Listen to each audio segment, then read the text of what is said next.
Hi guys! What's up? Good day sa inyo lahat. Ngayon nga pala, kusinero na naman tayo. Ngayon, ang lulutuin naman natin is baby back ribs. Guys, ito nga pala yung mga kailangan natin. Siyempre, una, asin, paminta, tomato sauce, pineapple juice, toyo, barbecue sauce, mustard, asukal, bawang, sibuyas, tsaka ang ating ribs. So ano pang hinihintay natin? Tara, let's go! Lutuin na natin! Geng. Guys, first step, magmamarinate muna tayo ng ating ribs. Una, barbecue sauce. Isang ating pineapple juice. Doon natin is toyo. This is yung tomato sauce natin. Maglalagay din tayo ng mustard. Doon natin is yung ating asukal.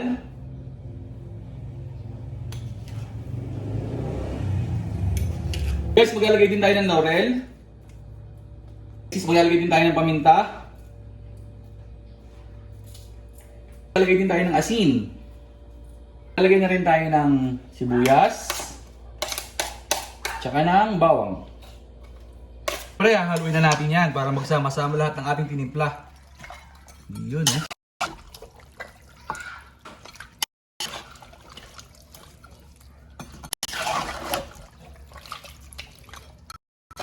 Guys, mas maganda to kung overnight yung ibababad. Pero dahil medyo nababadali na tayo, dire-diretso na gagawin natin pagluluto.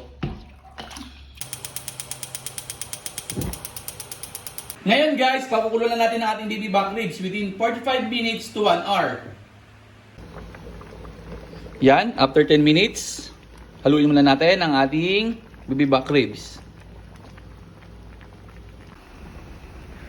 After 40 minutes, ito na ang ating baby back ribs.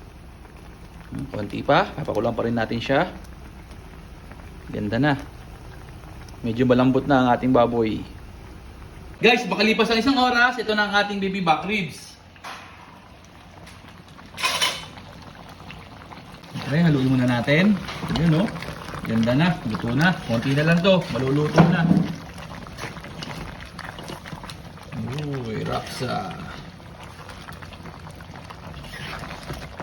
Ganito na yung consistency ng ating sabaw. Hinanin yung ating apoy. Kailangan mahina na lang para mas lalo lumambot yung ating karne.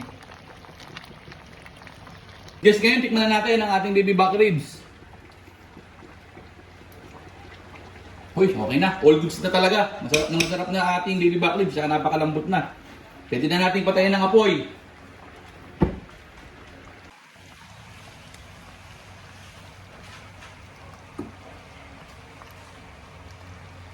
Guys, okay na. Luto na ang ating baby back ribs.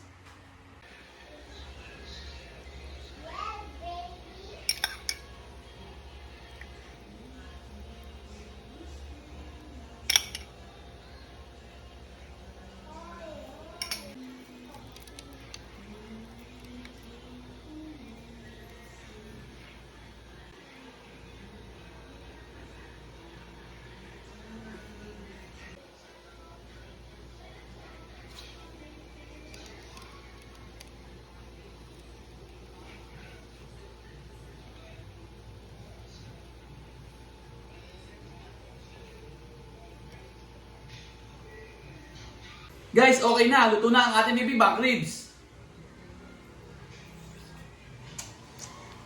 Panalo, ang sarap. Kain na kami. Yun lang, maraming salamat sa panonood. Geng.